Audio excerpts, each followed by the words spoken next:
so beautiful. It's great to see you later than usual because I was in the Heartfield with beautiful people this morning. It was fabulous. It's always fabulous. And now I'm outside the Heartfield. I'm outside my house with you, and you're beautiful too. And what can I show you? Really, there are 2 stars of the show at the moment. Here's the first one. Good morning, Mike. It's so lovely to see you pop up on my screen so often. There's the faithful purple campanula that's always doing something. I don't think it's ever not flowering. I just love being able to show it to you. And look, here's the detail. See inside the flower. It's a bit hard because the camera doesn't quite know what to focus on. Let's try. There we go. Now you can see the detail. Morning, Andrew. Bit later for you today. And I love this lime green fern. It's just beautiful. So all these little details, and look, this is what it does when it's drying up. And there is the dead frond of this tree fern that's growing. There's always life, there's always death, everything is just doing its thing. The other star of the show at the moment is clearly this camellia. I photographed this flower a little while ago. Oh, the hardware shop. Well, happy shopping. Finding the things that you need for the job you're doing. There's the camellia. And I thought, let's enjoy it live. Here's another. This one's really just so perfect. Look at all the little satellite petals that are sitting on the end of these stamens. I think it's fabulous. And up here, you've got a whole sort of party going on of flowers. So there it all is. It's really, I enjoy this, and this one is actually scented too. Quite a few camellias don't have much of a smell, but this one does, and that's the reason why I took a cutting from a tree some time ago. In fact, I took several cuttings, and that is the only one that actually struck, and it took a very long time. Note to self: if you want a camellia and you want it from cuttings, expect it to take 3 years to stop being a cutting and start to be a small sprout. Good morning, Sang Marie. It's great to see you. Walking around in my garden today. It's cold. It is. The wind is, well, there's not much wind, but the air stream is coming from the Antarctic, and it feels like it. So today I want to talk about the day, the time, the moment, the week, the year, however long it is, that everything turns to shit. There's custard on the walls, there's mud underfoot and on the ceiling, and everything just appears to be going so wrong. It couldn't be any more wrong.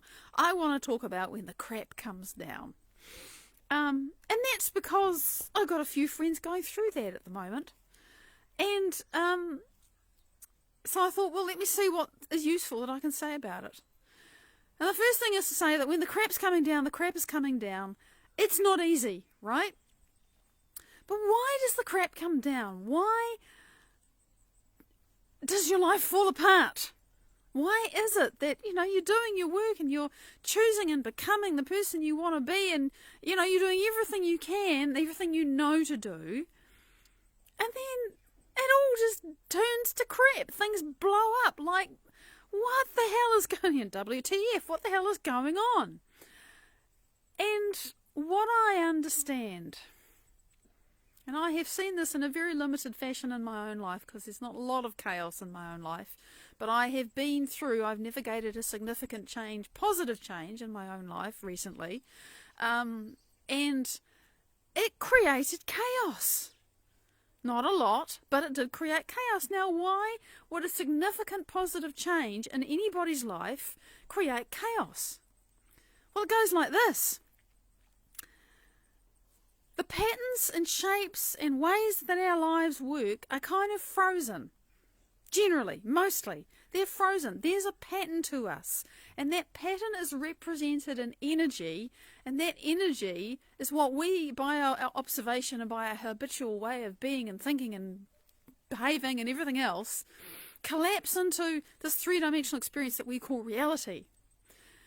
But it comes from a pattern, it comes from a vibration, it comes from a frequency, it comes from a fractal, it comes from an equation, however you want to talk about it. Really fundamentally, you and I, we are a consciousness, and by our consciousness we create everything in our lives. So here I am. I have manifested a significant positive change in my life. And what that means is that pattern, that frequency, that fractal, that equation, that whoever it is that I think I am and have been up to all this time, g'day sweetie, is going to change. Kylie, it's you, good morning. And when you take something as fundamental as the pattern, the frequency, the consciousness, the awareness, the identity, the whatever it is that's you, and you change it substantially, well, it's like taking a house that's been cluttered, because I've done some decluttering recently. Our place wasn't that bad, but it just got to a point where it's like, I've got to do this. You have to make a mess to create change. And that's just in 3 dimensions. But when you're talking about your identity, your frequency, your consciousness, who you are, because remember, that manifests your life. Misty, g'day, sweetie. And you're going to change who you are substantially and not expect that your life is going to experience some upheaval as well. That is truly what it is. When you have a significant positive change, there is upheaval, there is chaos, there is disruption. Some of it is practical stuff you just have to deal with because things are different. And some of it is the emotional upheaval of realizing, oh gee, there's some things I've thought about myself, there's some ways that I've been behaving, there's some, the person that I've been, and it doesn't match my external circumstances, which I have created and changed, and it's fantastic, but shit, I'm still not the person that belongs to this life that I'm living now. Oh my God, I've got to catch up, I've got to do the work. It's chaotic, and that's positive change. Now, when the significant change is negative and your life appears to be falling apart around your ears, and this is in the context of you making the effort, making the choice day after week, after month, after year, however long it takes to create yourself as a new person who thinks and feels and talks and speaks and behaves and breathes differently than who you used to be, right in the middle of your old life, remember? You're becoming a new person in the middle of your old life. And when you become that new person enough that your life starts to catch up with you and the fact that you've changed, we often think, well, I gradually, I improved and I changed myself and I started thinking differently and feeling differently, and that's really cool. And we expect our lives to kind of catch up with us gently. Sometimes they do. But sometimes they just blow the hell to pieces. And I'm thinking of a story that is in the Joe Dispenza's most recent book, which I love, and I quote quite often. I quoted it just this morning to somebody in the Heartfield. There was this guy who started doing the meditation work that Dr. Joe teaches, and he was doing his thing, and he was tuning into his future, and, I don't know what it was. And he was the vice president at a university, and he was loved by everybody, respected by everyone. They all, they worshipped the ground that he walked on. He was this great guy. And he got called in by the board, and they fired him. Out of the blue. No reason, just fired him.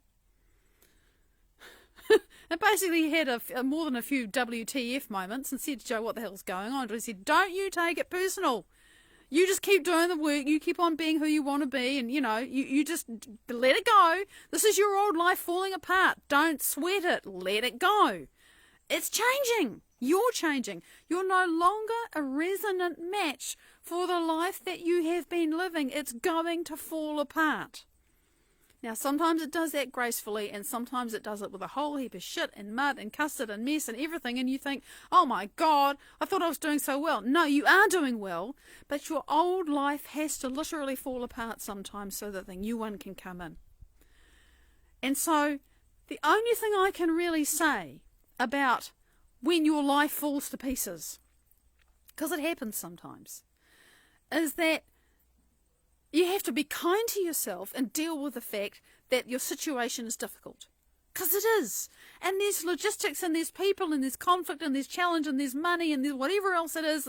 Deal with that the best you can and be kind to yourself because it's hard, okay? But don't hang on for dear life to what it is that's falling away. if you're thinking, oh shit, now there's nothing left. What is there to me? Where is my life? Who am I?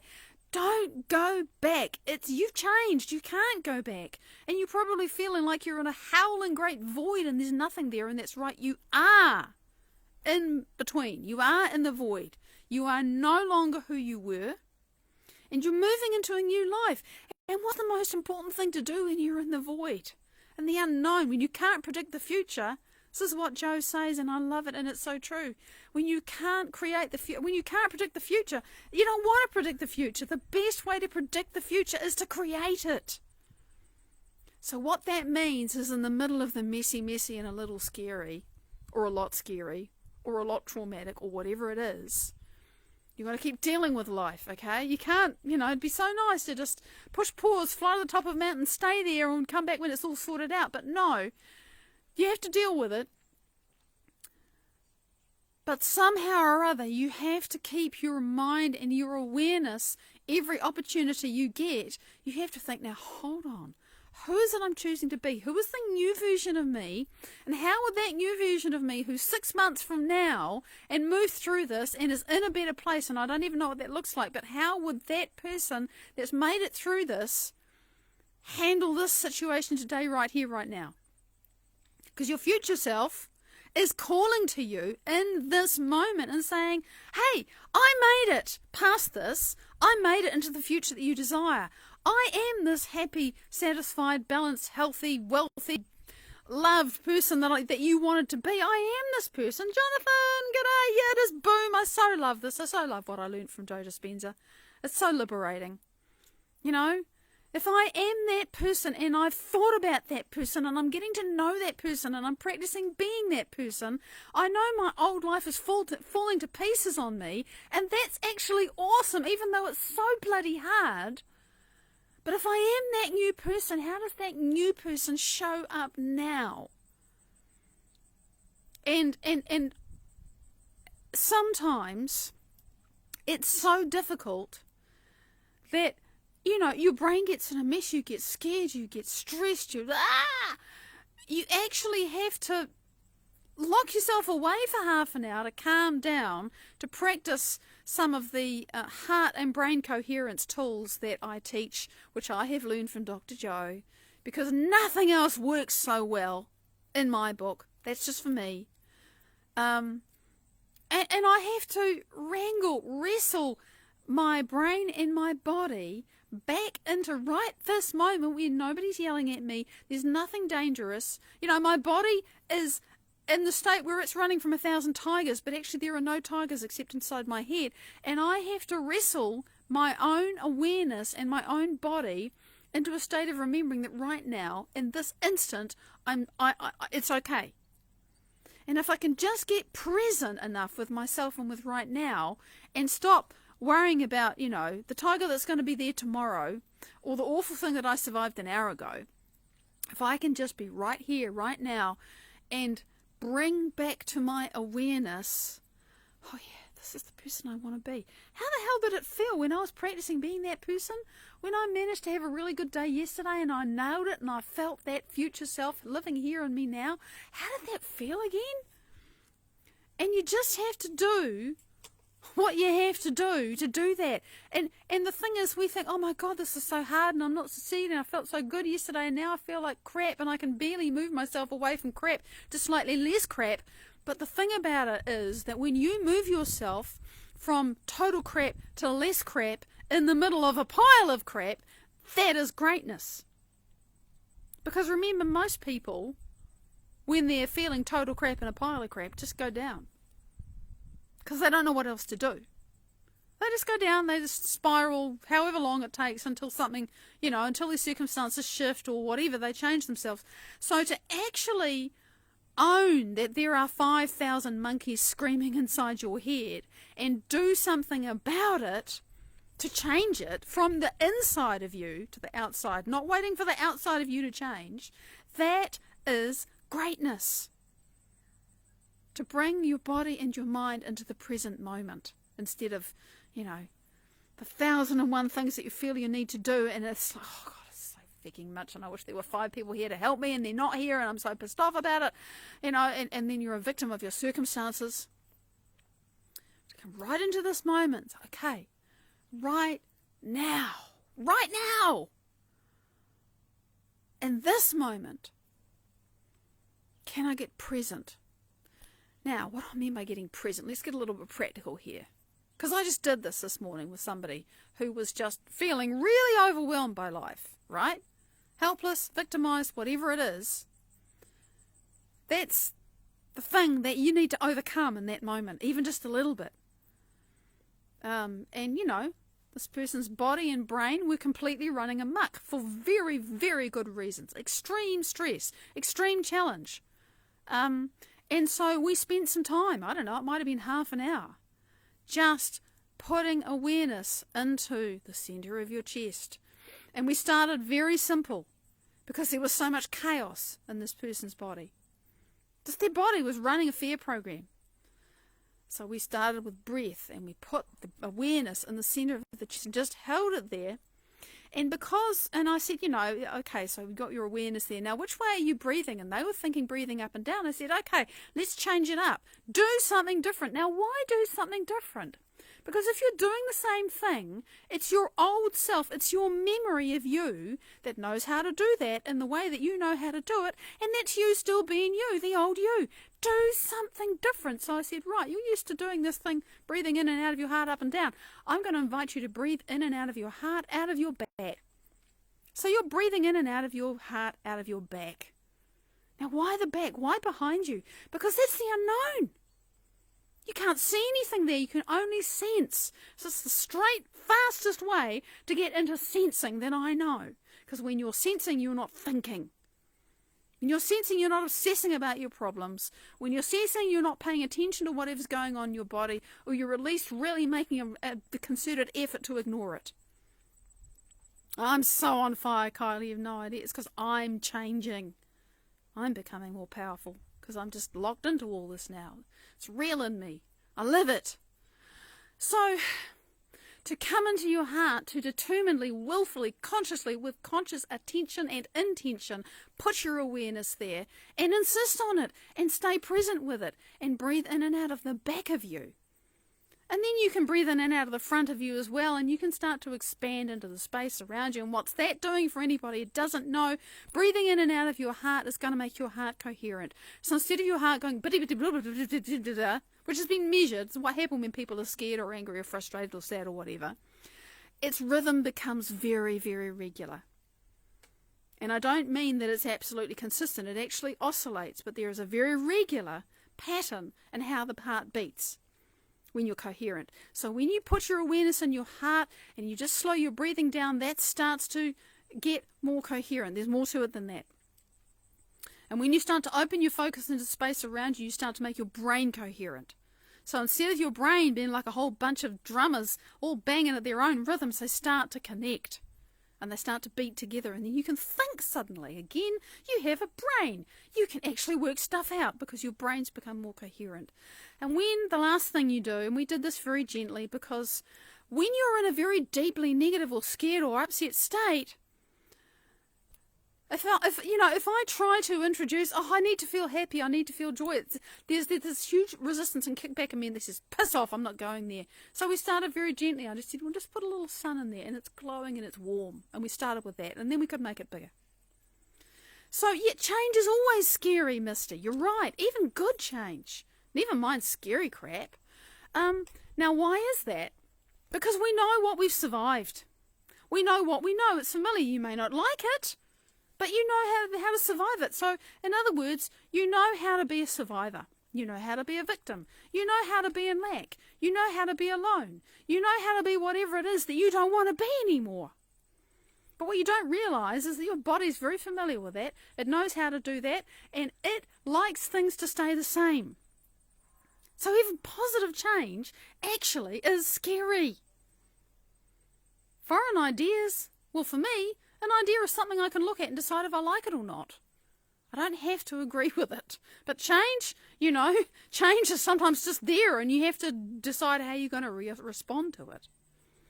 So, to choose, okay, I got to get my awareness in my heart. I got to breathe in and out of there. I got to open my focus. And if possible, get some kind of slightly elevated emotion going. And it might take you 10, 20, 30 minutes to do that. If you love yourself enough, you will keep yanking your awareness back into that until your brain and body start to begin to believe that they're safe, which is what will happen if you persistently do this. There's lots of tools, lots of things available. If you don't know what I'm talking about, look up heart coherence and brain coherence. Or just Google Dr. Joe Dispenza. Or drop me a message and I can send you some links. But that's what I want to rave about today. And the last thing I want to do is point out to you that in the words of this post, there is a link to my most recent slideshow. I made it about a month or more ago and I got distracted by all the change in my life. And forgot to put it up, and then I put it up and didn't promote it, and now I'm promoting it, so go and have a look, because it's beautiful. It will also be a useful outside stimulus to help you change your state. So enjoy it, and if you don't know that I'm on YouTube and you like YouTube, subscribe while you're at it. All right, beautiful beings, big love. I'll see you tomorrow. Bye-bye.